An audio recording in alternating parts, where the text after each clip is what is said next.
Šventasis raštas. Senasis ir Naujasis testamentas. Įžanginis žodis. Senasis testamentas ir Naujasis testamentas viena kitą paaiškina.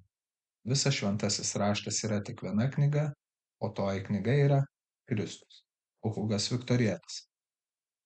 Kai ieškome, kaip išreikšti kiekvienam žmogui prigimtą veržimąsi prie aukštesniųjų dalykų, kai norime atsiverti šventybės patirčiai, leiskime byloti Dievo žodžiui, kuris yra saldesnis už medų, už gryniausią korio medų.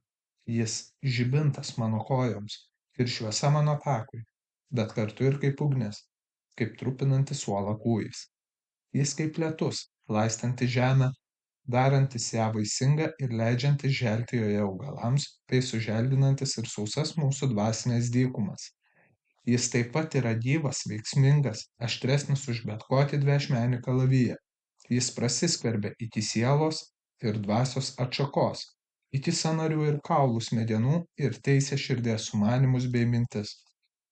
Bažnyčia visuomet gerbė dievišką raštą, kaip ir viešpaties kūną. Ypač liturgijoje, ji nesiliovė ėmusi ir dalijusi tikintiesiems gyvenimo duoną nuo Dievo žodžio ir Kristaus kūno altoriaus. Visas bažnyčios mokymas, kaip ir pats krikščioniškasis tikėjimas, turi būti šventojo rašto gaivinamas ir vedamas. 2008 metais Švento tėvo Benedikto XVI sukviesta Vyskupų sinodo 12 generalinė asamblėja buvo specialiai skirta šventajam raštui. Baigiamajame dokumente sinodas kreipėsi į pasaulio katalikus kviesdamas: nutilkime ir pamaldžiai klausykimės Dievo žodžio ir pasiklausę išlaikykime tylą, kad jis toliau tarp mūsų būtų, gyventų ir mums kalbėtų.